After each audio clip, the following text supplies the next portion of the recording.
Paz y bien, hermanos. Jesús que muere por nosotros, por mí. Homilía para el domingo quinto del tiempo de Cuaresma en el ciclo B, escuchando este domingo el Evangelio según San Juan, en el capítulo 12, versículos 20 al 33. Entre los que habían venido a celebrar la fiesta había algunos griegos. Estos, acercándose a Felipe, el de Betsaida de Galilea, le rogaban: Señor, queremos ver a Jesús. Felipe fue a decírselo a Andrés, y Andrés y Felipe fueron a decírselo a Jesús. Jesús les contestó: ha llegado la hora de que sea glorificado el Hijo del Hombre. En verdad os digo, si el grano de trigo no cae en tierra y muere, queda infecundo. Pero si muere, da mucho fruto.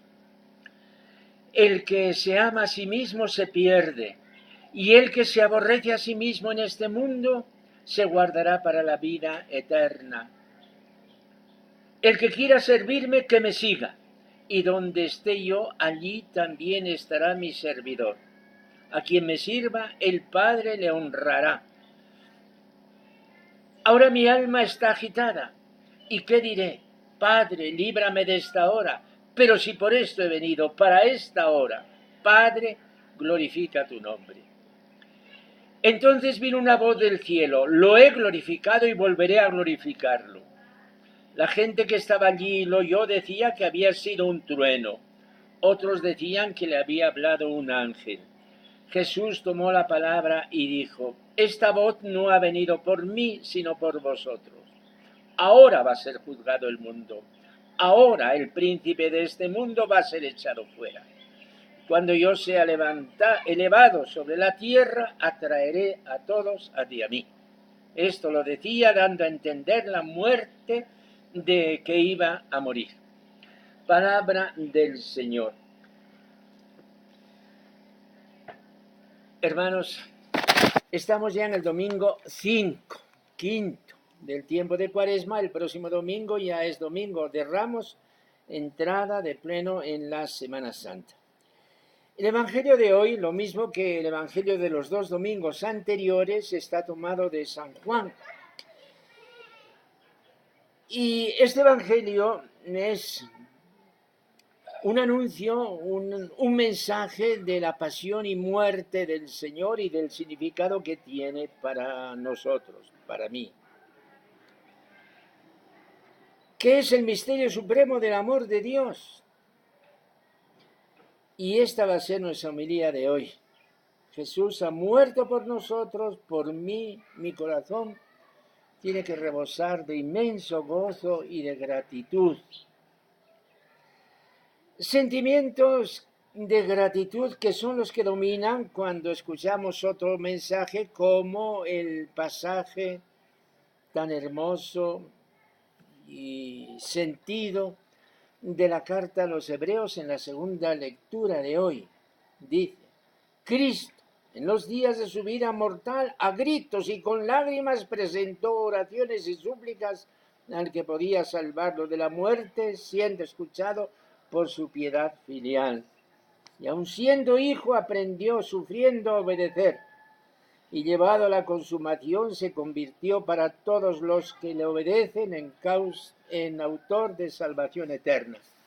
Si visitan Jerusalén, el Monte de los Olivos, la Basílica de la Agonía de Jesús, verán estas palabras escritas allí en el frontispicio de la Basílica. Cuando tomamos en nuestras manos la Sagrada Escritura, de hermanos, que es el sacramento de la presencia de Dios, con la Eucaristía, podemos acercarnos a ella con múltiples intereses o puntos de vista diferentes, curiosidad, por el deseo de saber, de tener una información, pero sobre todo yo puedo acercarme a ella como creyente que soy. Y puedo tomar las páginas del Antiguo y del Nuevo Testamento como libro de fe, como encuentro personal con Dios, como el libro de mi vida. Y este tipo de lectura se llama lectura divina, lectio divina. No he hablado nunca en las homilías de esto y a lo mejor resulta un poquito de digresión, pero nos favorece para ir a la enjundia de la escritura. El Papa Benedicto XVI, a los 2 años de concluir el sínodo de la palabra de Dios, él escribió una exhortación apostólica, Verbum Domini, es la palabra del Señor. En uno de esos puntos, el número 87, nos explicaba qué es esta lectura espiritual, lectura divina, lectio divina de la Biblia. Y nos decía, pues, que recogiendo lo que ha dicho la tradición, nosotros podemos acercarnos a la escritura y dar 4 pasos. Primer paso, yo comienzo con una lectura del texto, una lectura informativa, el texto tal como está. ¿Qué dice el texto en sí mismo? Y de ahí paso a la reflexión, a la meditación, meditatio. ¿Qué dice este texto para mí? ¿Qué me dice personalmente? Y de ahí avanzamos a un tercer paso, que es, ¿qué le digo yo a Dios con este texto por delante, en las manos? La oración. Pero aquí no se termina, hermanos. Ahora, de esta actitud de corazón pasamos y damos el cuarto paso, la contemplación. Ahora yo me dejo llevar por el texto, navego mar adentro por el texto y comienzo a contemplar, a contemplar. Y este pasaje que hemos leído hoy es un pasaje puramente contemplativo. El grano de trigo que muere. ¿Quién es el grano de trigo? Jesús. ¿Cuál es el fruto que ha producido la muerte del grano de trigo? Una cosecha inmensa. Yo soy el fruto de esa muerte. ¿Y cuál tiene que ser hoy el grano de trigo? Yo. Todo esto, hermanos, es reflexión, es mucho más que reflexión, esto es contemplación, contemplación de las maravillas de Dios. Y entonces yo de estos pasajes de la Escritura saco una visión de vida, un aliento diferente, hermanos. Estos días nos hemos visto conmocionados por todo lo ocurrido con Gabriel, que no lo vamos a volver a recordar. Cuántas lecciones de vida.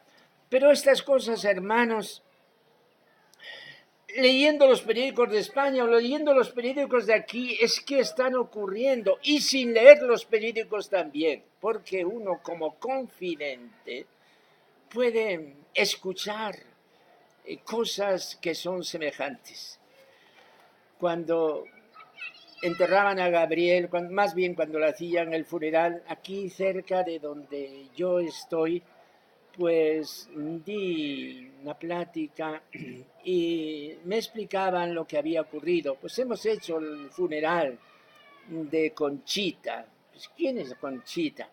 Conchita era una niña de 13 años y me contaba el padre de este centro de asistencia donde la niña pasó toda su vida, cómo una vez los hombres de la basura encontraron, esto no es una basura, esto es una criatura, dieron parte a la policía.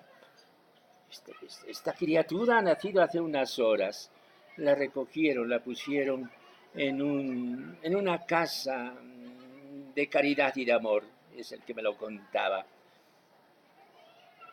Esta niña tenía parálisis cerebral. Esto ocurría hace 13 años. La niña nunca ha podido hablar, pero la niña sonreía con sus ojos limpios y reaccionaba cuando pues le tocaban la carita. Esto es una maravilla de amor.